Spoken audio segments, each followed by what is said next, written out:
Bonjour à tous.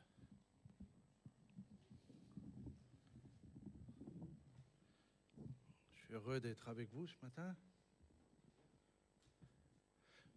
Je suis assez heureux d'être avec vous ce matin. Vous m'entendez bien? Ça va? Là, c'est bientôt la rentrée, du moins c'est la rentrée pour déjà beaucoup de personnes, mais c'est la rentrée aussi pour la communauté. Et je voudrais surtout dire à ceux qui nous regardent, pas vous qui êtes là ce matin, ceux qui nous regardent, c'est la rentrée. C'est le moment de rentrer à la maison et de revenir dans la maison de Dieu pour la communion fraternelle. J'ai envie de vous dire, à vous qui me regardez bien, l'heure de la récréation a sonné. C'est terminé, il faut revenir maintenant à la maison de Dieu. Alors prenez votre courage, faites-vous violence, et puis on se dit bien sûr à dimanche prochain. Inscrivez-vous comme vous l'avez entendu tout à l'heure. Et à ça je dis amen, par anticipation. Ok, en tout cas ça fait vraiment plaisir de vous voir. Nous aurions pu nous saluer à la coréenne, sans nous toucher, bien sûr, hein, simplement en faisant un petit geste comme ça. Mais vu les circonstances, on sait que le cœur y est. Et c'est ça qui est le plus important. Pour moi, ça n'a pas été simple de préparer un peu ce sermon ou ce partage, puisqu'il fallait que ce soit un pré-message pour la pré-rentrée du culte de dimanche prochain. Donc il fallait, comme j'allais dire, préparer ou nous préparer au culte de rentrée, qui me semble sera important et intéressant, parce que ce culte-là définit un petit peu les grandes lignes de ce que nous voulons vivre durant l'année scolaire. À cause de tout ce que nous avons vu, mais on ne va pas reparler à chaque fois de tout ça. Moi, personnellement, ça me fatigue un petit peu. Il faut simplement qu'on se dise une chose, c'est que vous et moi, en tant que disciples de Jésus, nous sommes dans un monde qui est celui-là, celui qu'on nous a laissé, celui qu'on nous donne ou celui qu'on nous prépare.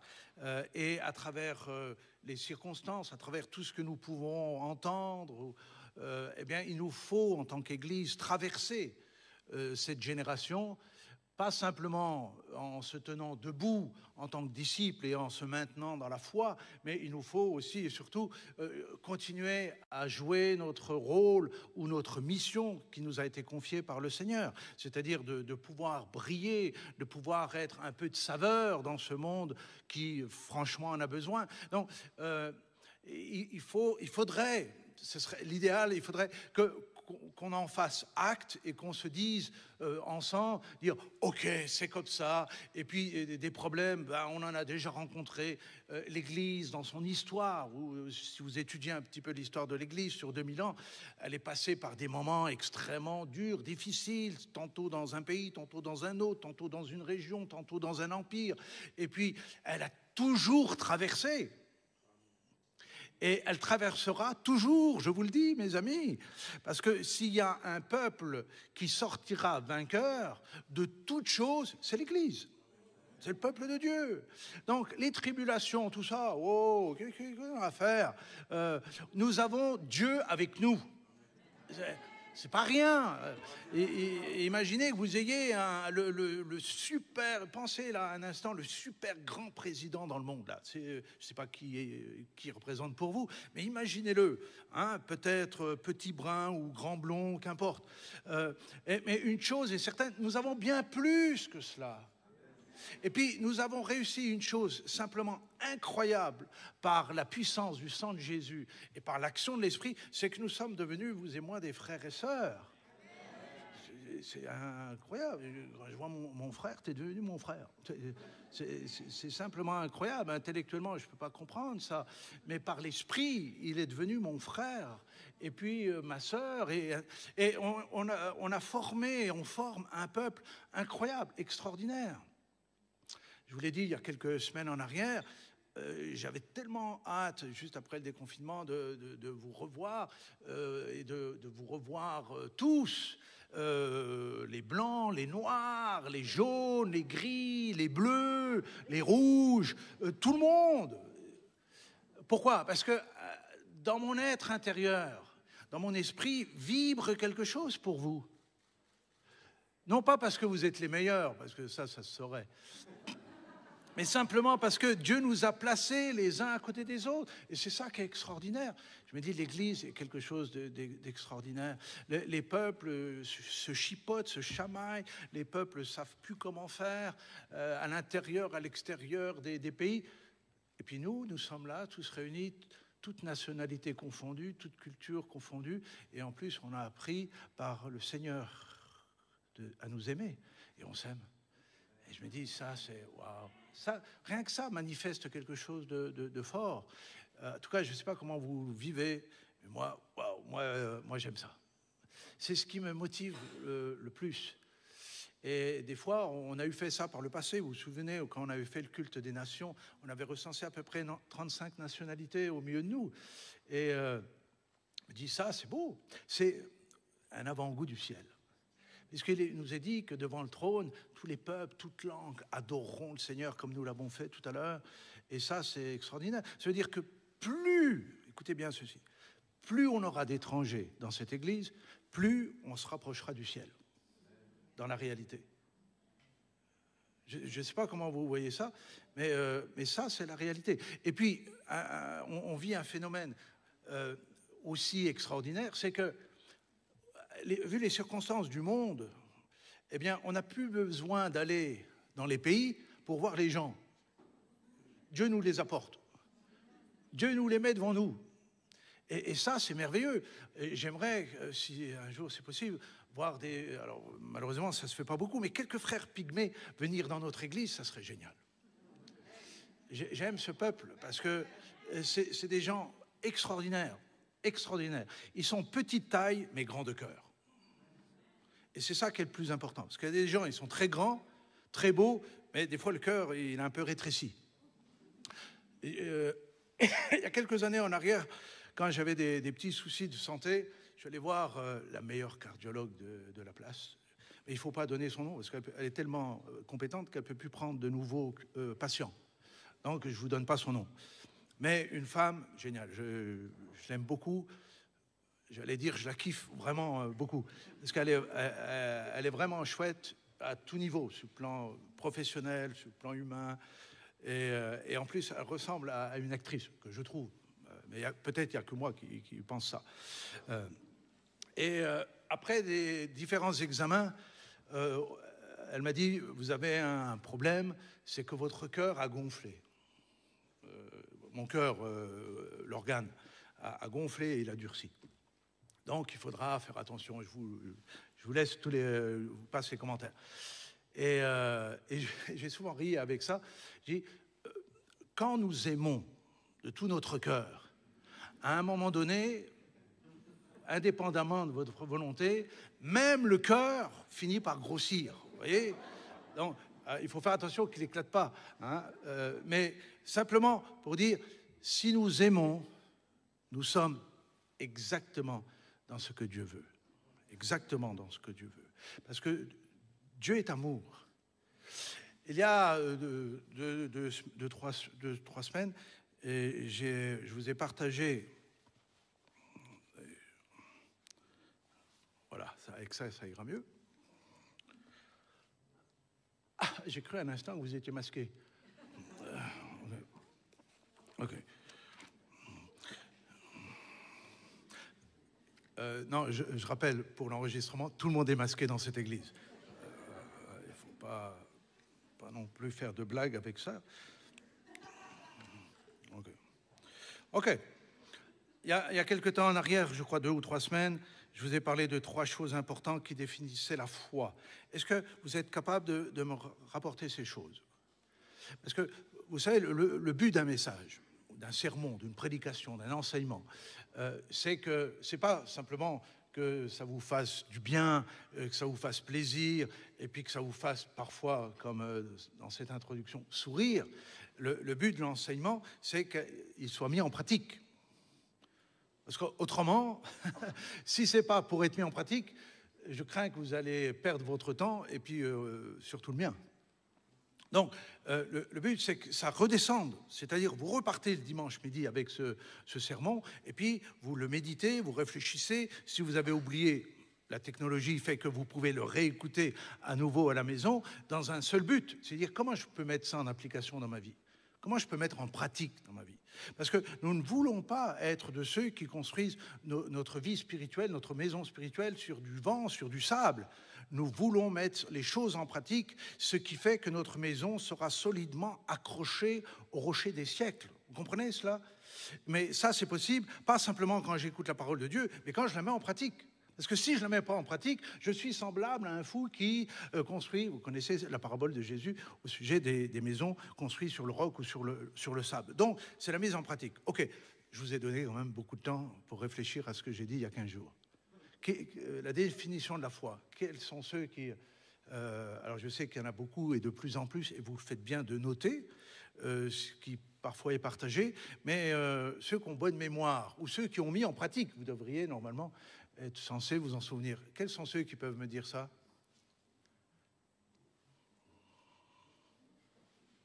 Oui, vas-y, prends de l'assurance. Alors ça faisait partie d'un des 3 points, c'est vrai, la persévérance. Mais qui vient en dernier? Voilà, qui a dit ça par là-bas? Lucie, c'est bien, bon élève. C'est nos convictions qui, par ces convictions, va nous donner ou va engendrer chez nous de la détermination et ensuite de la persévérance. D'accord? Pourquoi nous persévérons depuis des années, pour certains des décennies, dans l'œuvre de Dieu? Pourquoi nous faisons ça? À cause des convictions que nous avons.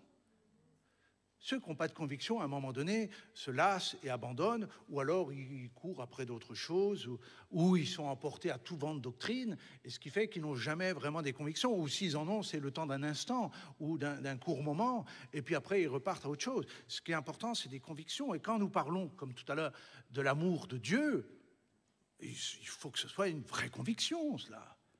Parce que si, pour une situation, un événement que nous rencontrons, parce que nous en rencontrons tous, ne pensez pas que vous êtes les seuls à souffrir.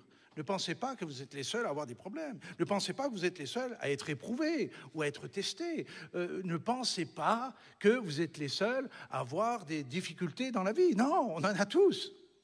On en a tous. Qui au milieu de nous peut dire « Moi, j'ai jamais eu de problème dans ma vie. Jamais, pas une fois. » Personne, parce que tout autour de nous se prête à ce que nous rencontrions des difficultés, des problèmes. Mais les problèmes et les difficultés ne viennent jamais ébranler nos convictions. Si Dieu est amour, même dans l'épreuve, il reste amour. Lorsque vous êtes éprouvé par quelconque situation, Dieu reste amour néanmoins. Ça, c'est les convictions que nous avons ancrées. Et comment nous les avons ancrées? Comment nous avons fait en sorte qu'elles soient plantées en nous? C'est-à-dire au point que ça devienne inébranlable. Parce que Dieu est amour, aussi vrai que je vous vois ce matin. Aussi vrai. Et encore, je me confierai plus dans la réalité de l'amour de Dieu que vous soyez présent ou pas ce matin. Pour moi, Dieu est tellement réel et amour qu'il va au-delà de ce que mes yeux voient ou de ce que mes oreilles entendent. Ça ne vient jamais bousculer. Alors vous allez me dire, mais c'est normal, tu es pasteur. Comme si j'étais un être bizarre, vous voyez, un gars un peu étrange que Dieu, à un moment donné, saisit, a rempli de son esprit. Mais nous sommes tous remplis du même esprit. Le ministère pastoral ou le ministère en général nous apporte rien de plus si ce n'est plus de problèmes. C'est la réalité. Mais mes convictions, elles ne sont pas venues, elles ne m'ont pas été données parce que je suis devenu pasteur. C'est parce que j'ai des convictions profondes que Dieu a posé un regard, une grâce pour que je le serve. Et si on peut le servir, c'est seulement par sa grâce, je vous le dis. Partez jamais à l'aventure de vouloir rentrer dans le ministère si vous n'avez pas un appel. Restez tranquille. Restez tranquille, c'est un bon conseil que je vous donne. Par contre, s'il vous appelle, ne résistez pas à l'appel de Dieu. Obéissez-lui et servez-le de tout votre cœur, de toute votre âme. Comme d'ailleurs chaque disciple doit faire. Vous voyez, notre problème bien souvent, c'est que les gens disent « Oui, mais c'est normal qu'ils soient consacrés, les pasteurs. » Sous-entendu, ceux qui ne le sont pas ne peuvent pas être consacrés ou ne doivent pas être consacrés. C'est une erreur fondamentale. Nous sommes tous appelés à le servir. Tous. Et j'ai envie de vous le rappeler ce matin, vous aussi. Vous êtes appelés à le servir. OK. Nos convictions, comment elles viennent? Comment je forge des convictions dans mon cœur et dans ma vie? Avec ça. Rien d'autre que ça. Ce n'est pas à force de regarder BFM que vous allez avoir des convictions profondes spirituellement. Je vous le dis, faites comme vous voulez, mais à mon avis, ça va, vous allez échouer. Ou ce n'est pas à force de regarder ou d'écouter des choses qui sont loin des choses de Dieu ou qui parfois même s'opposent aux choses de Dieu que nous nous forgeons des convictions. Nous nous forgeons des convictions par la parole éternelle de Dieu qui nous a été donnée pour cela. La foi vient de ce qu'on entend. Et ce qu'on entend, c'est la parole de Jésus. C'est la parole de Dieu. C'est cela qui va me donner des convictions profondes. Plus que toute autre chose. Plus que toute autre chose. Si tu manques de conviction concernant Dieu, qui est réellement Jésus dans ta vie? Eh bien, plonge tes regards dans l'Écriture jusqu'à ce que ces convictions s'imprègnent en toi. Plonge ton regard dans l'Écriture. Voilà comment nous pouvons avoir des convictions profondes. Et le reste, c'est-à-dire la détermination et la persévérance, sera le fruit de vos convictions. Est-ce qu'on peut dire amen à cela? Avant de dire amen, réfléchissez quand même quand vous le dites. Ça veut dire, parce qu'au moment où vous dites amen, ça veut dire que vous êtes d'accord avec ce que je dis. Donc si vous êtes d'accord avec ce que je dis, il faut aller dans ce sens-là. Ouais, c'est pas mal. C'est pas mal. C'est un bon début. C'est un bon début de rentrée. OK. Alors, je vais aller un peu plus loin ce matin. Nos convictions, donc, viennent par l'instruction que nous recevons de la parole de Dieu. Donc, l'instruction est importante. Vous vous souvenez, il y a quelque temps, aussi en arrière, je ne ressasse pas le passé, hein, je dis simplement, j'essaie de remettre à votre souvenir ce que nous avons déjà vu il y a quelque temps. Nous avons parlé longuement, très longuement, d'Abraham et son neveu Lot. Vous vous souvenez? D'accord? Un marchait par la foi, l'autre marchait selon la chair. Ça veut dire que le problème fondamental de Lot, c'est qu'il n'a pas suivi l'instruction de son oncle, Abraham, concernant les choses de Dieu. C'est ça son problème majeur. C'est-à-dire qu'il n'a pas reçu, c'est pas qu'il n'a pas, on ne lui a pas donné, Abraham l'a enseigné, mais il n'a pas voulu retenir l'instruction d'Abraham, ce qui fait qu'il a fait n'importe quoi de sa vie et c'est malheureux. Et par le fait, écoutez bien ceci, parce que c'est aussi une conséquence, par le fait que lui-même n'avait pas fait choix de retenir, qu'est-ce qu'il a pu redonner comme instruction à ses propres enfants? Vous vous souvenez de cela? Vous avez vu ces enfants? Vous vous rappelez? On ne va pas reprendre le texte de la Genèse, relisez ça à la maison ou recherchez les messages sur le sujet. Mais ces enfants ne croyaient rien. Bien sûr qu'ils croyaient en Dieu, bien sûr. Ce serait malheureux quand même que Lot n'ait pas parlé de Dieu à ses enfants. Il l'a fait.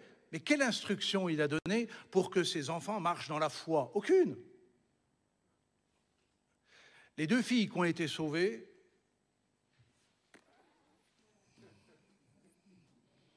les autres sont mortes, parce qu'il avait d'autres filles, et peut-être des fils, mais ces autres filles sont mortes avec leur mari, Puisque quand Abraham a dit à ses gendres, ça commence à sentir le roussi ici, il faudrait qu'on sauve, et les gens ont dit, oh beau papa, qu'est-ce qui se passe aujourd'hui là?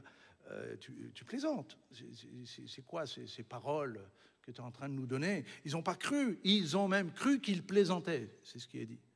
Donc la valeur de l'instruction de Lot envers ses enfants, 0 pointé, nul.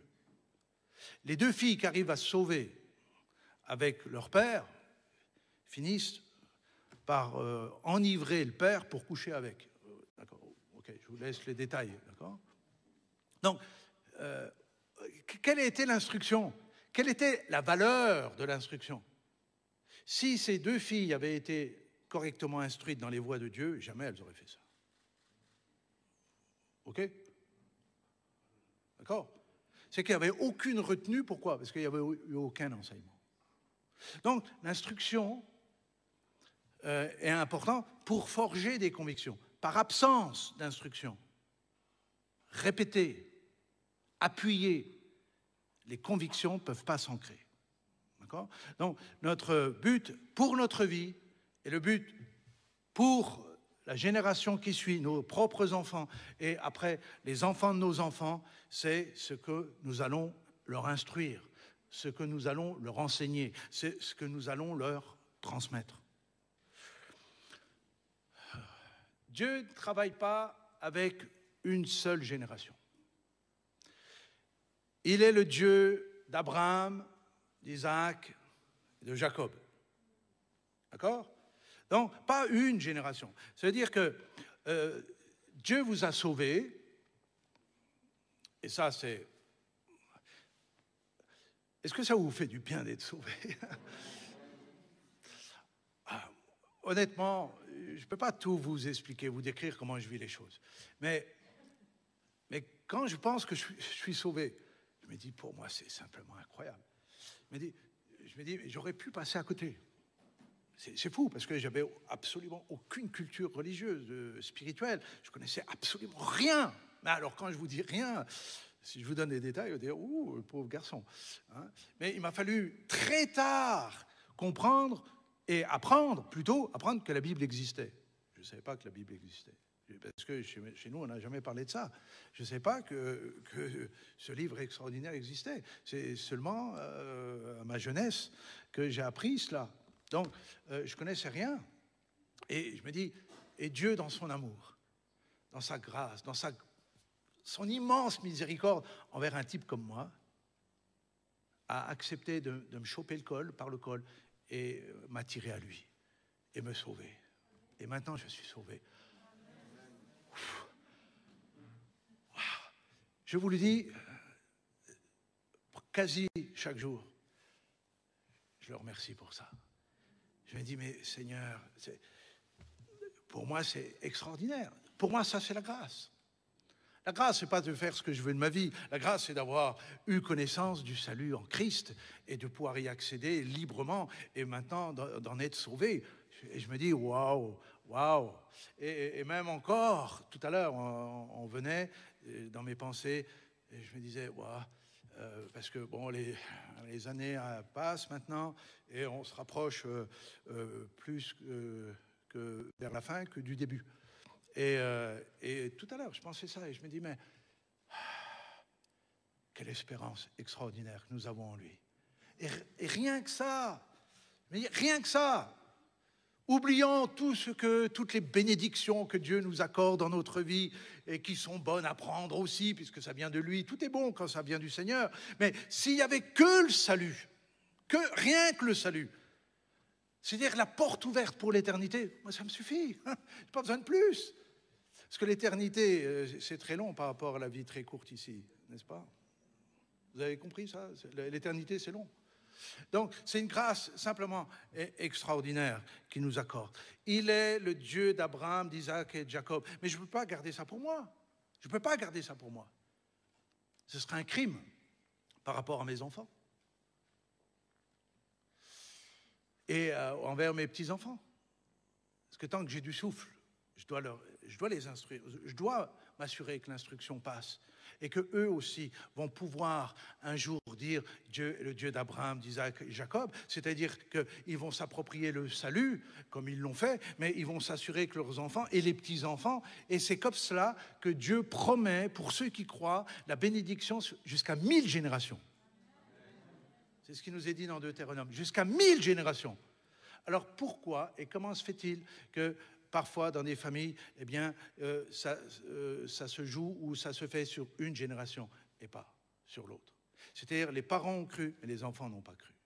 Ou les enfants ont cru, les parents ont cru, les enfants ont cru, mais les petits-enfants ne croient pas. Pourquoi cela? Ça s'explique. Ce n'est pas la fatalité. La fatalité, le hasard n'existe pas avec Dieu. C'est que nous devons nous assurer, vous, parents, que l'instruction passe. Vous devez instruire vos enfants dans les voies de Dieu. Sans quoi, c'est pas très compliqué. C'est pas être un prophète de malheur ou un porteur de malédiction à votre égard. Pas du tout. C'est simplement, la Bible dit, celui qui sème moissonne, celui qui sème pas, il moissonne rien. Donc si vous semez rien dans le cœur de vos enfants, n'attendez pas qu'un jour d'avoir une moisson. Ça n'existe pas.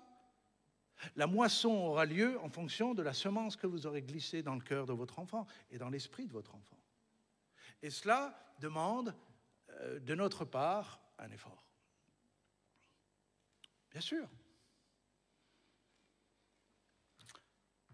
J'ai entendu beaucoup de choses et presque, moi j'espère, après avoir entendu à peu près tout sur notre famille. Ah oui, parce que forcément, quand nous sommes mis en avant, les gens observent à la loupe. Ce qui met beaucoup de pression parfois chez les enfants de pasteurs. Je vous assure, nous, on n'a pas mis la pression chez les enfants. On a décompressé plutôt la pression qui parfois venait sur nous, parents, ou sur les enfants. Ce n'est pas parce que je suis pasteur qu'obligatoirement mes enfants sont sauvés. Vous avez compris ça? Ça n'a absolument rien à voir. Et oui, mais vous êtes bénis. Ça veut dire quoi ça? Ça veut dire que les autres ne le sont pas? C'est l'instruction donnée aux enfants qui ont permis que nos enfants marchent avec le Seigneur. C'est rien d'autre. Deux éléments importants. La prière est importante, le travail est important, c'est-à-dire notre part. Quand je dis travail, c'est notre part.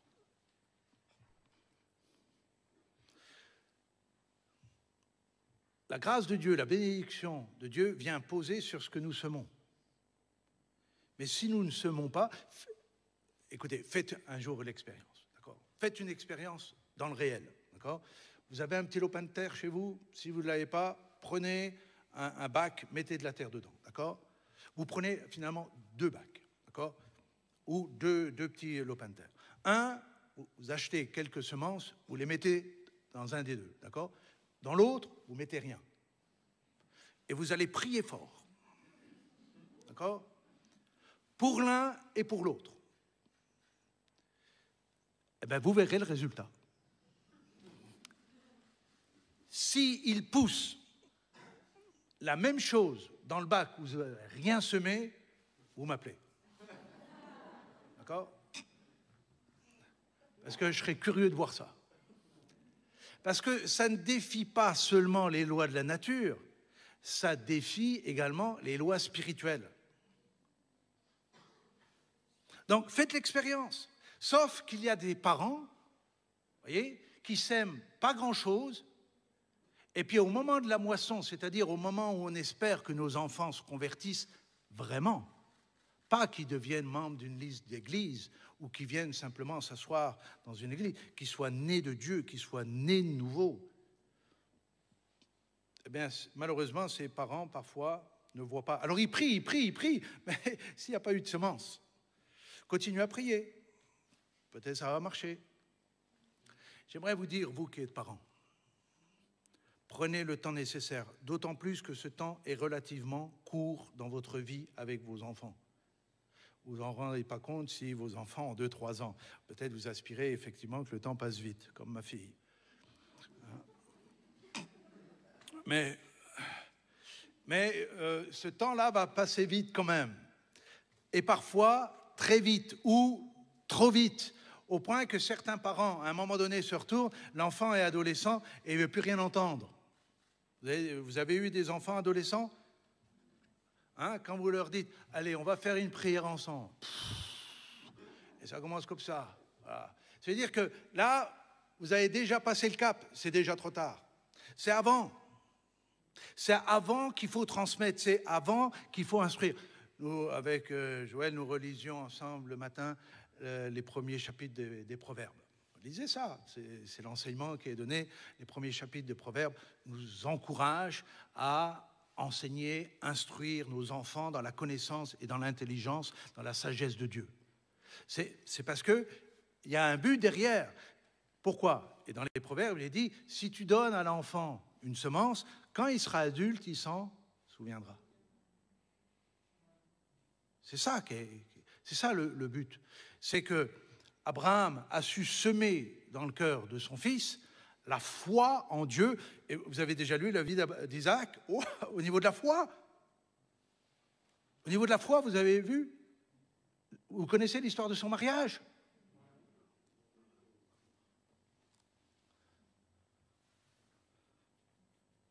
Heureusement qu'il avait pour père Abraham. Franchement, on va chercher une fille, tu ne la connais pas, tu ne l'as jamais vue, mais tu vas te marier avec. Qui accepterait ça ? Qui accepterait ça au milieu de nous ? Qui accepterait ça au milieu de nous ? Hein ? Personne. Aucun gars accepterait ça. Et aucune fille n'accepterait ça. Dire quoi, me marier avec un gars, je ne l'ai jamais vu. Fais confiance à Dieu. Fais confiance à Dieu. Je voudrais bien voir sa tête quand même. T'occupe pas de sa tête, Dieu s'en occupe. Et foi. Vous voyez ce que ça produit ? On est incapable de cela. Isaac a été capable. Pourquoi ? Parce que son père lui a appris l'essentiel de la foi. Et Isaac a appris à Jacob et à Ésaü également les rudiments de la foi. Ce qui est important, c'est que ce qui a été semé dans le cœur, même de Jacob, je sais que Jacob, souvent on en veut à Jacob, moi je l'aime Jacob. Jacob, si je voulais avoir un frère, c'est Jacob. Voilà. Parce que c'est chercher la profondeur. Ne cherchez pas le moyen par lequel il a abouti, c'est surtout sa mère qui était derrière tout ça, mais c'est pas lui. C'est lui qui a fait l'acte, mais c'est encouragé très très fortement par sa mère. Mais qu'est-ce qu'elle voyait ?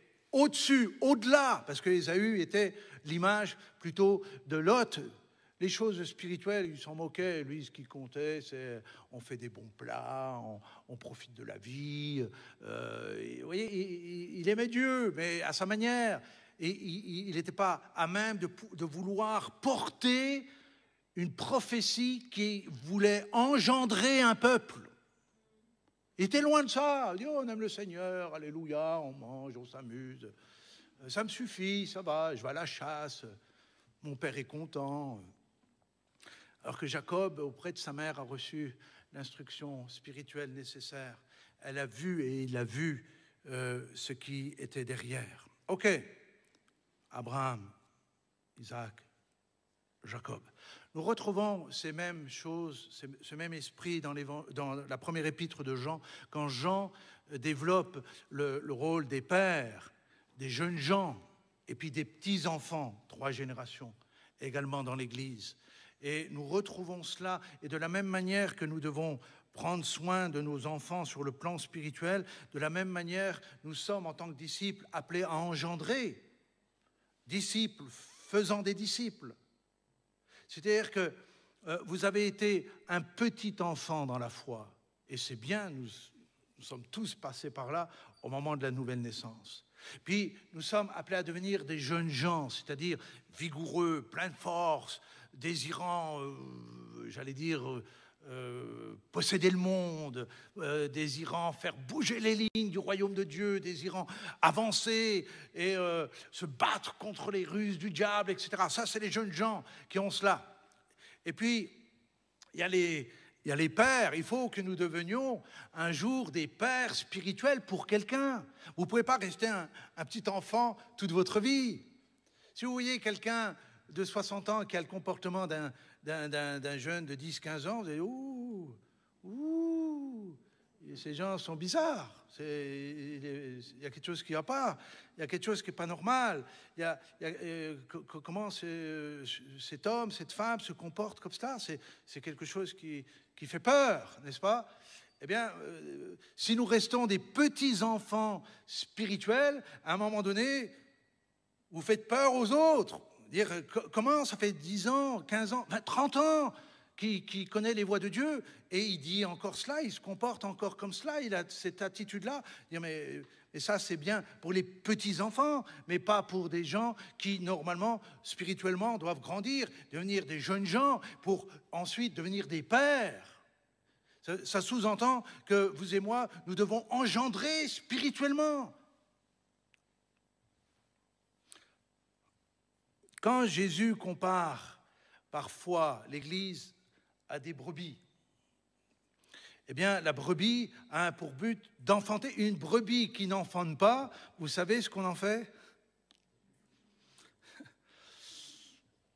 On fait un barbecue avec. C'est la réalité. Allez, à l'occasion, quand vous allez en congé, allez voir des gens qui élèvent des brebis.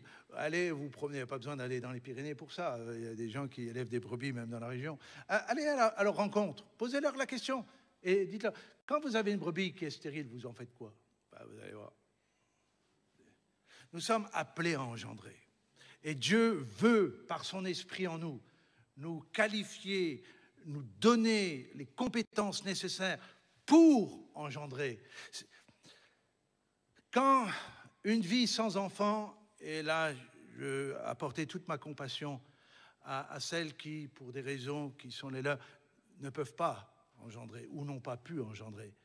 C'est une souffrance qui reste toute la vie. Toute la vie. Parce que la vie normale, ou la finalité, c'est d'engendrer. Une femme a besoin d'engendrer, a besoin d'enfanter. Donc, toute ma compassion pour celles qui n'ont pas pu ou qui ne peuvent pas encore. Mais spirituellement, c'est exactement la même chose. Nous éprouvons, c'est ce que Paul explique, lui dit, j'éprouve les douleurs de l'enfantement et besoin en lui d'engendrer spirituellement, d'enfanter spirituellement. C'est la raison pour laquelle l'instruction, elle doit se poursuivre. Et par la grâce de Dieu, vous savez que ça fait Comment on est là ce matin? Comment nous sommes parvenus à la foi? Parce que depuis 2000 ans, des hommes et des femmes ont engendré spirituellement, et ce qui fait que l'Évangile nous est parvenu. C'est de cette manière, c'est tout. C'est qu'à un moment donné, dans le cœur de la personne, du disciple, il y a quelque chose qu'il a besoin d'engendrer. C'est-à-dire, il a besoin de partager son savoir, sa connaissance à d'autres pour que la personne puisse prendre vie avec la parole de Dieu et l'Esprit Saint, et elle-même va devenir un disciple qui va engendrer. Et c'est de cette manière que les choses se passent. C'est la raison pour laquelle Paul dira dans l'Épître à Timothée, eh bien, choisis des hommes et qui puissent enseigner les autres, qui puissent instruire les autres. L'instruction et le partage, la transmission, c'est ce qui est le plus important pour le peuple de Dieu. Dans l'histoire de l'Église, toutes les fois où l'Église s'est regardée le nombril, c'est toutes ces fois où l'adversaire a pris le dessus. Lisez, c'est des écrits, c'est pas des choses qu'on invente, c'est l'histoire de l'Église. Relisez cela. Toutes les fois où l'Église s'est regardée, elle s'est repliée sur elle, c'était la mort. Toutes les fois où elle a engendré, c'est la vie qui coule, c'est la vie qui passe, c'est la vie qui est répandue, c'est l'œuvre de Dieu qui se fait. Alors pourquoi je dis tout ça? Simplement parce que j'aimerais vous encourager, si vous êtes des petits-enfants, grandissez et ayez le but de devenir un jour des jeunes gens et des pères. Si vous êtes des jeunes gens, engendrez. Cherchez à faire des disciples autour de vous. Si vous êtes des pères, alors accompagnez les jeunes gens. Mais si vous ne savez pas comment faire pour engendrer, il vous sera difficile de dire aux autres de le faire. Ça aussi, c'est une règle. C'est-à-dire qu'on ne peut pas demander aux autres qu'on ne s'applique pas. Mais nous pouvons nous l'appliquer.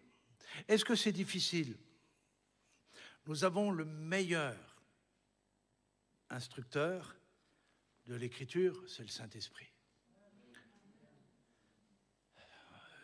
C'est-à-dire qu'on ne peut pas dire que c'est de la faute du prof. J'ai rien compris à son cours. J'ai rien compris à ce qu'il a voulu me dire. Non, nous avons le Saint-Esprit qui, lui, nous a été donné, Jean 14, Jean 16. Vous relirez aussi cela, pour savoir enseigner. C'est lui qui nous enseigne l'Écriture, la profondeur de l'Écriture, pour que nous ayons la connaissance. Avec Gérard, nous avons rencontré un jeune frère qui démarre une œuvre à Tournu.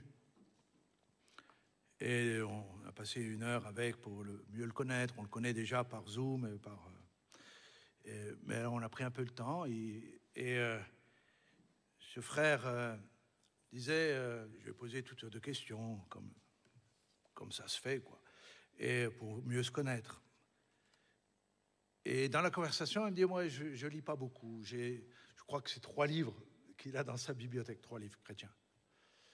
Pour un serviteur de Dieu, ça fait maigre. Mais il me dit, je passe tout mon temps là, dans la parole. Et il me dit, c'est intéressant. Alors c'est intéressant de lire des livres chrétiens. Et je rappelle, pour l'occasion, que la librairie a rouverte en même temps et qu'on a doublé la surface. Allez visiter cette librairie. Ok, Myriam est là, elle vous donnera de bons conseils si vous cherchez des livres. Mais quand je l'ai entendu, il m'a rappelé un peu Smith Wigglesworth, ce pasteur anglais qui était un homme de réveil, qui lui s'est discipliné toute sa vie à ne lire aucun livre chrétien, aucun livre du tout. Même les journaux, il ne lisait pas. Il lisait que la parole de Dieu, parce qu'il voulait vraiment concentrer tout son esprit et sa connaissance dans l'Écriture et pas du reste. Ça se discute, je ne dis pas que c'est bien ou pas bien, mais le résultat de la vie de Smith Wigglesworth, on la connaît aussi. Je dis, peut-être il y a quelque chose à creuser dans le fait de lire plus la parole de Dieu que le reste. Voilà. Quand nous considérons l'instruction, nous ne pouvons pas échapper, j'arrive vers ma conclusion, nous ne pouvons pas échapper que ce que nous semons dans le cœur de l'enfant, c'est ce qui lui restera toute sa vie. Donc, encore une fois, j'insiste auprès des parents, faites des cultes de famille, pas la petite prière du soir seulement avant d'aller se coucher, où l'enfant dort déjà d'un œil, et puis que vous êtes déjà aussi bien fatigué. Mais je parle du culte avec les enfants, c'est-à-dire on prend un temps privilégié. Très jeune, il faut le faire. Si vous ne le faites pas très jeune, après, on se demande ce qui vous arrive. Parce que les gamins, ça va vite. Si vous ne le faites pas, puis que vous commencez à 6-8 ans, on va dire, qu'est-ce qui se passe chez les parents? Il y a un excès spirituel. Et surtout, si ça ne tient pas, ils vont dire, vous allez les déstabiliser plus que le reste. Prenez-les dès le départ, tout jeunes, avec des histoires. Il y a des livres adaptés pour cela, l'histoire de David, l'histoire de Samson, l'histoire de celui-ci, de Esther et puis tous les autres. Commencez avec ça, racontez l'histoire et priez avec l'enfant. Et puis quand ils grandissent, maintenez le culte avec les enfants. C'est du boulot, c'est vrai. Mais vous êtes en train de semer quelque chose. Vous êtes en train de semer quelque chose. Et puis même quand ils grandissent, quand vous les avez habitués à cela, c'est plus un problème. Tous les matins, je sonnais de la trompette et les enfants venaient, on avait le culte. Tout le temps qu'ils étaient là. Et j'avais un côté un peu... Je voulais m'assurer qu'il m'écoutait bien. Parce que il peut être là, puis, surtout le matin.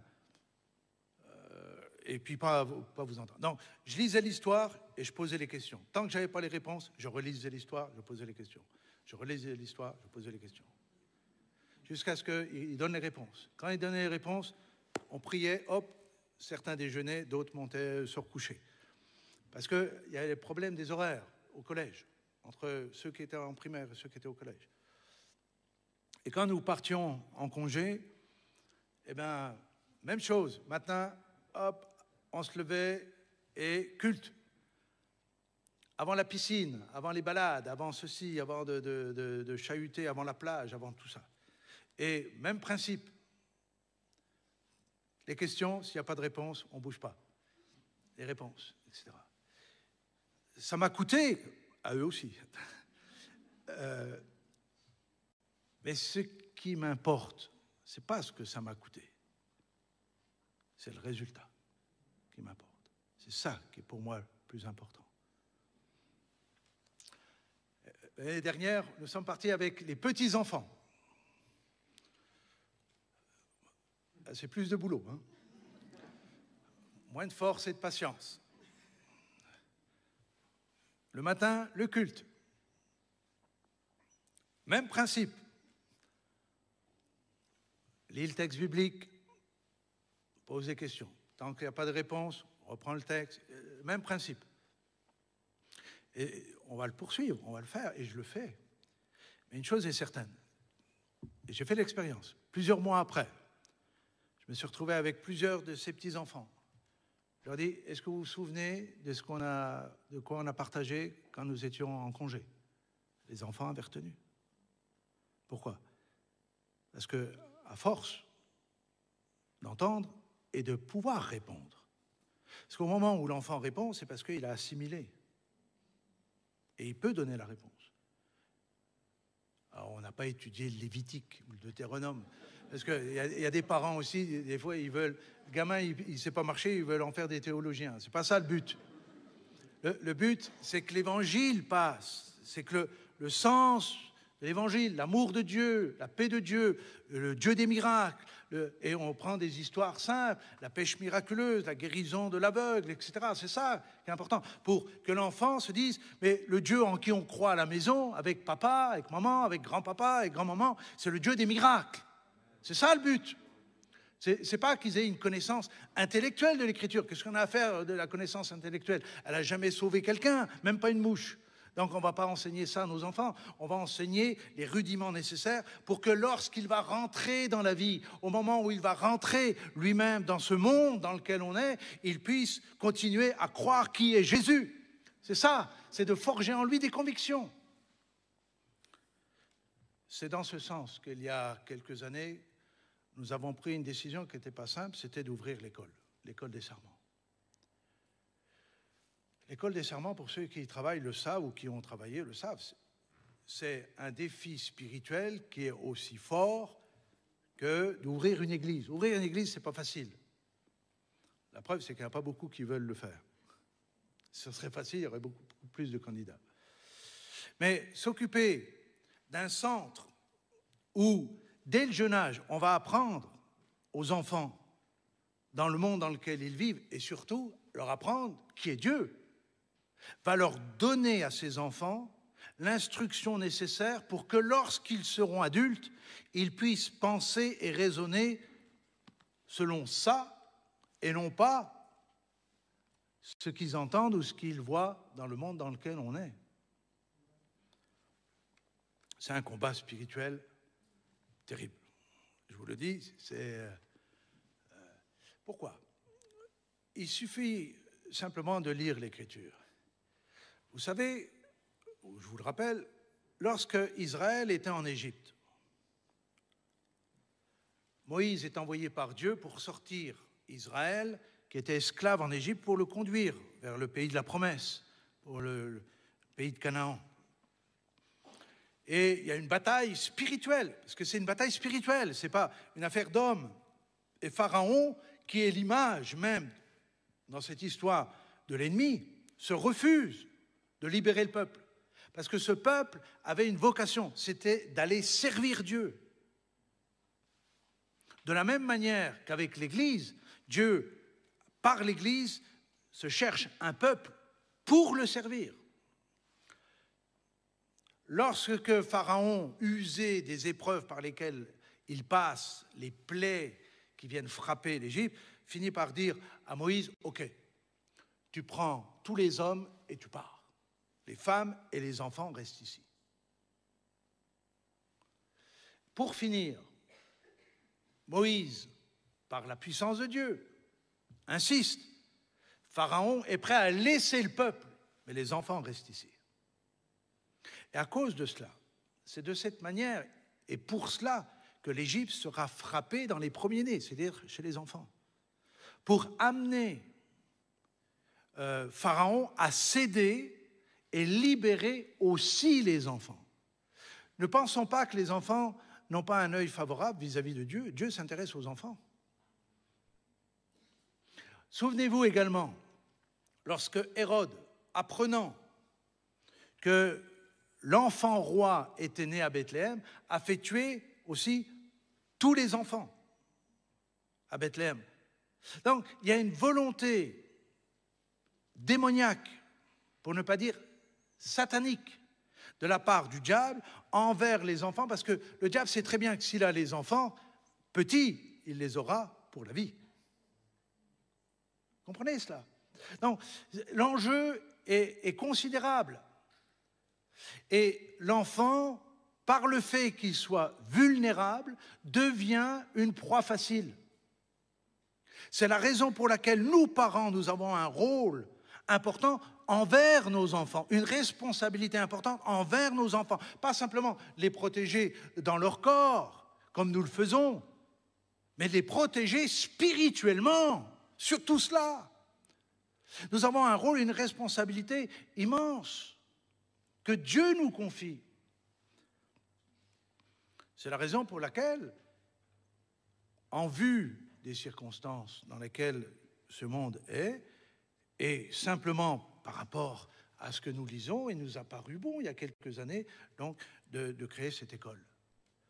Pourquoi? Pour mettre les enfants dans un cocon? Non. Est-ce que c'est pour les retirer de ce monde? Non. Parce qu'ils côtoient le monde, on est dans le monde.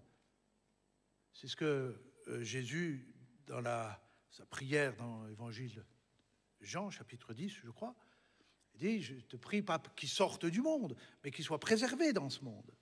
Eh bien, c'est la même chose. Les enfants auront bien le temps de voir dans quel monde ils sont, mais si nous pouvons les instruire et leur donner la force nécessaire pour affronter ce qu'ils auront à affronter, nous devons le faire. C'est pas, ouais, peut-être c'est bien, ou peut-être c'est pas bien. Nous devons le faire. Imaginez, je vous donne une image. Imaginez que le monde dans lequel nous vivons, eh bien, je vais prendre une image qui nous concerne tous, eh bien, qu'il y ait une pollution de l'air, d'accord? Okay? Mais vous avez la possibilité de mettre vos enfants dans une situation saine, c'est-à-dire un endroit sain où ils peuvent bien respirer, bien se fortifier, pour que plus tard, ils puissent affronter ce monde pollué. Qu'est-ce que vous feriez? Vous feriez comme tout le monde fait, vous metteriez vos enfants là où ils peuvent être protégés, au moins le temps qu'ils deviennent forts. Certains disent, non, il vaut mieux qu'ils soient confrontés dès le jeune âge, comme ça ils seront forts. C'est pour ça qu'on envoie des enfants à la guerre, vous voyez? C'est pour ça qu'à l'âge de 5 ans, on les envoie travailler, n'est-ce pas? C'est pour ça qu'on le fait. Mais bien sûr qu'on ne le fait pas. Des gens qui sont, j'allais dire, constitués normalement, n'enverront jamais un enfant de 2 ans, 3 ans, avec une mitraillette au poing pour aller se battre. Qui ferait ça? Personne ne ferait ça. Il faut être insensé pour faire ça. Eh bien, voyez-vous, dans notre folie, parfois, nous sommes capables de croire ce qui est impossible. Faites l'expérience. D'ailleurs, certains, peut-être vous le faites, ou vous le ferez, ou vous l'avez fait. Ce n'est pas de mettre nos enfants dans une condition dans ce monde qu'ils seront plus forts. Je vous le dis, ils seront plus faibles. ils seront plus faibles, parce qu'ils manqueront de ce que les autres ont bénéficié. C'est spirituellement que je peux comprendre ça. Humainement, peut-être vous êtes en train de vous dire, mais je ne comprends rien à ce qu'il me dit, je ne comprends pas pourquoi, je ne comprends pas la différence. Renseignez-vous auprès au moins des institutrices que j'aimerais présenter ce matin, parce qu'elles font un boulot formidable. C'est pas seulement un boulot, c'est un ministère formidable. Parce que nous avons fait choix, en collaboration avec elles, d'amener ces enfants quelque part, les emmener au bon endroit, spirituellement parlant. Donc, ce n'est pas simplement la compétence intellectuelle qui est nécessaire, parce qu'il faut instruire l'enfant dans les mathématiques, en géographie, en français, etc., mais surtout, lui communiquer dans son cœur les valeurs du royaume. Et ce n'est pas forcément avec une multitude de versets bibliques par jour. Mais dans l'environnement dans lequel il est, Dieu est partout. Et c'est ça qui est important de comprendre. Dieu n'est pas qu'à l'église. Vous aviez compris ça, vous adultes? Dieu n'est pas seulement à l'église le dimanche, mais il est aussi sur mon champ de travail. Il est aussi quand je fais mon potager. Il est aussi quand je vais faire du sport et quand je vais faire mes courses, quand je mange avec des amis. Dieu est là. Et ça, c'est important. Dieu est là dans ma maison. Dieu est là quand je roule en voiture. Dieu est là partout. Et l'enfant a besoin de comprendre ça dès le jeune âge. Et adulte, ça ne lui posera plus de problème. Ses convictions seront ancrées et il n'y aura pas besoin de batailler avec lui pour le convaincre de ceci ou de cela. Où sont ces institutrices? Si elles peuvent venir jusque-là, j'aimerais que vous puissiez les voir. Allô?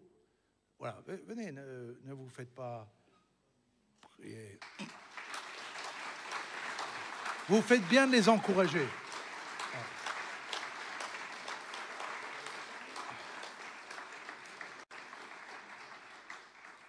Alors, bien sûr, par les circonstances, elles sont masquées, mais Marie-Françoise, voilà, au moins le temps de Anne-Louise et Ariel, donc, sont en charge donc, de l'école des Sarments. J'aimerais que vous puissiez vraiment prier pour elles, pour le travail. Il y a aussi tous ceux, toutes celles, les bénévoles, les volontaires, si vous pouviez simplement vous lever, ils sont au milieu de nous, quelques-uns là, faites-le maintenant aussi si vous pouvez, s'ils sont là, je ne sais pas si... voilà, merci, Ja, ok, Gilliane, ok. Vous savez, si vous permettez, restez quelques instants, je vais arriver à ma fin. C'est la deuxième fois que je dis, je crois. Hein. Okay. Ce défi-là, il est important. Pourquoi? Pour tout ce que j'ai dit. Je ne reviens pas dessus. Mais j'aimerais dire aussi une chose. Notre communauté a plus un accent, ce qu'on appelle apostolique, missionnaire.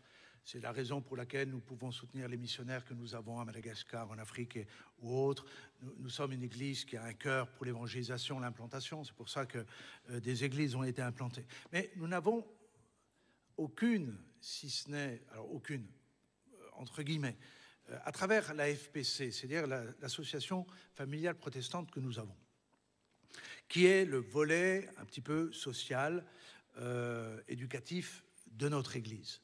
Nous avons des actions qui sont ponctuelles, qui méritent d'exister. Je pense au service d'entraide, je pense à toutes sortes de choses qui ont été faites et qui existent aujourd'hui. Mais nous n'avons pas de structure autre que l'école, qui non seulement a toute son importance, parce que nous venons d'en parler, mais qui aussi, par rapport à Chenauve et par rapport à l'extérieur, joue un rôle important. Tu me corriges si je me trompe, à peu près 50% des élèves ne sont pas de la communauté, ne sont pas du tout. Les 2/3 des enfants sont des personnes qui viennent de l'extérieur. C'est-à-dire, quand je dis de l'extérieur, dont les parents ne sont pas du tout croyants, ne sont pas des disciples. Donc, il y a aussi, à travers cela, tout ce qui est semé dans le cœur de ces enfants qui, peut-être, pour eux, n'aurait jamais été semé plus tard en tant qu'adultes. Mais ils sont là à notre portée. Dieu nous les envoie, Dieu nous les confie à travers l'école. Donc, je me dis, s'il y avait quelque chose, s'il y a du temps s'il y a un investissement à faire, pour ceux qui disposent d'un peu de temps, c'est là qu'il faut vous investir. Je vous ai écrit personnellement, il y a 8-10 jours. Je ne sais pas si vous m'avez lu. Entre autres, quand vous recevez des mails de la communauté, essayez de les lire jusqu'au bout, parce qu'il y a des messages importants. Vous avez compris que ce 50% de vous, si on ne vous avait pas refait une piqûre, je crois hier soir, hier après-midi, vous ne seriez pas là ce matin. Pourquoi? Parce qu'on avait changé à cause de l'annonce, la newsletter, on avait mis le lien pour vous inscrire. Donc, il a fallu qu'on refasse une piqûre, et vous l'avez vu, au moment de l'inscription. Ça veut dire que plus de 50% des mails qui sont envoyés ne sont pas ouverts ou pas lus. On n'est pas en train de fliquer personne, simplement, il y a les stats qui sortent au moment où on envoie la newsletter. Donc, vous avez le droit de ne pas ouvrir et vous avez le droit de ne pas lire. Mais après, s'il y a des informations importantes, vous allez les louper. Je vous ai envoyé donc un email il y a 10 jours en expliquant que pour la rentrée, on avait besoin de toutes sortes de gens, toutes sortes de volontaires. Je n'ai même pas mis bénévole, parce que bénévole sous-entend que c'est gratuit et je dois me donner et on ne me donne rien en retour. Donc j'ai dit, on enlève le mot bénévole, qui peut avoir une connotation, on va mettre volontaire. Volontaire sous-entend que vous pouvez peut-être être rémunéré, peut-être, je dis, peut-être qu'on peut vous dédommager, peut-être qu'on peut vous accompagner, on peut, etc. Donc, mais on a besoin de volontaires. Pourquoi? Parce qu'une structure comme l'école, si nous élargissons pas le nombre de bénévoles, le risque, c'est qu'à un moment donné, il y a épuisement, étouffement, et puis découragement, et puis on abandonne. Donc, j'aimerais vraiment vous pousser, vous encourager, vous dire qu'il y a besoin de gens, relisez le mail. Je ne vais pas refaire l'énumération de tous les postes dont on a besoin, mais si vous avez ne serait-ce une heure par semaine, venez la donner. Si vous avez plus, donnez plus. Mais si vous avez un peu de temps, je pense à ceux qui sont au boulot, ceux-là, on vous pardonne. Vous n'avez pas le choix. Mais pour ceux qui disposent d'un peu de temps, je pense aux personnes qui, peut-être dans cette période, cherchent un emploi et qui n'ont pas, et qui ont un peu de temps. Je pense à ceux qui sont à la maison et qui ne travaillent pas. Je pense aussi à ceux qui sont, je vais dire un gros mot, retraités, par exemple. Vous avez un peu de temps. Je sais que vous avez du temps. Je le sais. Excusez, je pleure pas, mais j'ai besoin simplement de me moucher. Donc, si vous voulez vraiment servir Dieu, servez une bonne cause. Et je vous dis, l'investissement en tant que père, en tant que jeunes gens, parmi les enfants, l'investissement que vous allez faire, c'est une semence que vous accordez à ces enfants pour l'éternité. Donc, investissez votre temps pour le royaume de Dieu. J'aimerais tellement vous convaincre. Donc, sur ce mail, vous avez le numéro de téléphone de François. Vous avez également mon numéro de téléphone. Prenez contact ou envoyez-nous un mail, faites ce que vous voulez. Mais si vous avez un peu de temps, vous serez les bienvenus, que ce soit en journée, en fin de journée. Et puis, l'école, n'oublions pas, c'est 4 jours par semaine, lundi, mardi, jeudi, vendredi. Donc, on ne va pas vous contraindre dans des trucs. Je vous dis, si vous avez qu'une heure, c'est énorme, déjà. OK? Un immense merci pour tout ce que vous faites et surtout pour le ministère.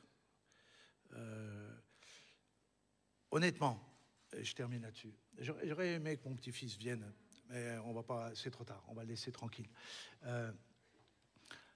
Vous connaissez Noah pour la plupart. Si vous ne le connaissez pas, sûrement vous voyez qui c'est. Mais ce qui est semé dans le cœur. Comment ?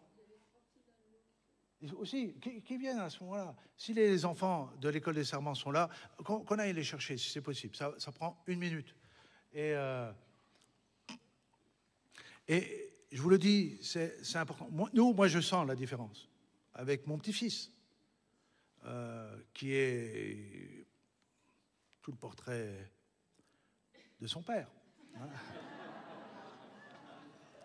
Si son papa avait pu aller à l'école des Sarments petit, je pense que ça l'aurait beaucoup aidé. Non, je plaisante. Non, je plaisante.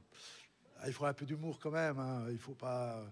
Même pour les choses sérieuses, on peut aussi un peu rire quand même. Voilà. Est-ce que tu veux dire un mot ou est-ce que ça va? Ça va, je pense que tu as dit l'essentiel. Ouais. Moi, ce que j'aimerais te dire, et ce que j'aimerais dire aux instituts, moi, je veux faire ma part. Je suis déjà impliqué dans l'école des Sarments, avec le temps qui me reste, dont je dispose par rapport aux autres œuvres. Mais j'aimerais vous dire que je suis prêt tous les lundis matins à venir, comme je suis venu l'autre matin, à 8 heures, pour prendre un temps de prière avec vous. Et tout le temps que je suis sur Dijon, je vais venir le lundi matin. Donc demain matin à 8 heures, on prendra un temps de prière. Parce que l'enjeu, il est d'abord spirituel. Il est humain, bien sûr, mais il est spirituel. Donc ça, je veux faire ma part. Même ces temps, je cogitais, parce qu'on a parlé devant tous ces défis, je me disais personnellement, est-ce que Michel, est-ce que tu peux encore compresser quelque chose et mettre encore du temps pour l'école? Parce que je porte cela. On a prié des années pour ça. Et par la grâce de Dieu, ta venue, puis les circonstances ont fait qu'on a pu voir cette école, j'irai sortir avec tout ce que ça comprend comme défi. C'était énorme, et ça l'est encore. Mais je me dis, est-ce que... Regardez comme ils sont beaux. Ça va? Viens, je t'autorise à monter là. Viens vers moi. Viens. Viens. Ah, ça va? Tu es content de l'école des Sarments? Tu réponds ce que je t'ai dit, hein? Voilà. Non, c'est pas vrai. Non, je ne l'ai pas manipulé ce matin. Hein. Mais j'essayais. Tu peux rester là ou tu peux redescendre comme tu veux. Ouais, ok. Et je me suis dit, est-ce que je peux encore compresser et dire comment je peux me rendre encore utile? Donc, je vais tâcher le lundi matin de venir et de rester et voir de quelle manière je peux aider malgré le reste. Simplement pourquoi? Parce que je sais que l'enjeu, il est important. C'est comme une église. Toutes les églises qu'on a implantées, il n'y a pas eu de rétropédalage. Si on y va, quand le feu est ouvert, je suis déterminé, je persévère, ça prend le temps qu'il faut, mais on ne lâche rien. On ne redonne pas à l'ennemi le territoire conquis. Ça, c'est un des principes chez moi. Donc, l'école, il n'y aura pas de rétropédalage. On y va, on tient, on persévère et on remet la force, voilà. On remet la force qu'il faut pour persévérer et tenir bon. Amen.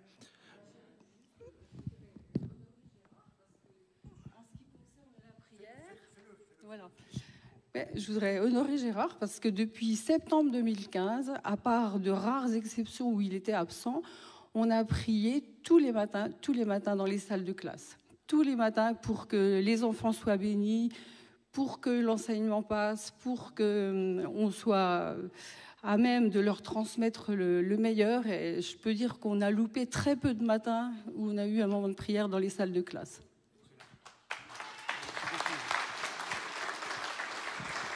En tout cas, merci pour cette info que j'ignorais. Donc, merci, bien sûr, Gérard, pas simplement pour la prière, mais tout le soutien qu'il apporte à son épouse et aussi à l'école, que ce soit d'une manière ou d'une autre. Donc voilà, bien aimé, vous savez tout maintenant. Si vous voulez vous ennuyer en tant que disciple, hein, si vous ne savez pas comment utiliser du temps pour faire avancer le royaume de Dieu, franchement, soyez les bienvenus et que Dieu vous bénisse richement. On envoie une vidéo concernant les formations. On ne peut pas ne pas parler de l'instruction sans parler de la formation de disciples et de l'école biblique. Tous les renseignements vous sont donnés par Morgane, je l'ai vu Morgane, qui est là. Voilà, elle va se tenir tout à l'heure à la table.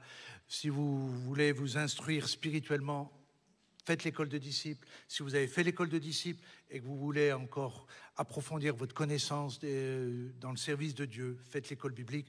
on envoie maintenant un grand merci aux enfants qui sont là et merci aux instituts également. Soyez bénis richement. J'ai été au bénéfice d'un enseignement chrétien dès mon plus jeune âge.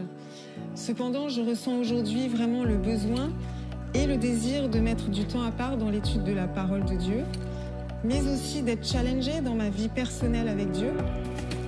D'autre part, je suis investie dans ma communauté, je conduis la louange et je suis parfois amenée à apporter des enseignements. Il me semblait donc indispensable de faire cette formation pour acquérir des connaissances théologiques solides, mais aussi pour grandir dans mon service et dans ce que Dieu a prévu pour moi au sein de son royaume. Je m'appelle Laetitia et cette année, j'ai décidé de faire l'école biblique Antioche. Je m'appelle Andy, j'ai 32 ans. J'ai rencontré Jésus il y a 2 ans et demi maintenant. Ma vie avant cette rencontre était plutôt égocentrée, socialement riche, variée, mais l'intention, elle, n'était ni sincère ni pure. Depuis, ma vie est vraiment transformée. Mon intérêt est porté sur les autres, avec un cœur véritable. L'école Antioche, c'est le moyen d'enraciner l'amour de Dieu en moi, d'approfondir mes connaissances de la Bible. Je suis convaincu que cette année de formation va m'équiper pour entrer dans l'appel qu'il y a sur mon cœur. L'école biblique Antioche s'inscrit dans la vision de notre réseau, qui est un réseau d'églises basé sur les relations, qui a pour but l'implantation de nouvelles églises. Et notre désir, c'est de voir des gens se lever pour être des piliers, des cadres pour ces églises. En tant que directeur de cette école, j'aimerais que l'expérience personnelle de chacun puisse être complétée par une connaissance solide, biblique, doctrinale, surtout pratique. Mon désir, c'est que cette école soit un tremplin qui permette aux étudiants de recevoir un état d'esprit de service tout en ayant une assurance dans qui ils sont, une assurance de leur identité pour oser servir Dieu aujourd'hui.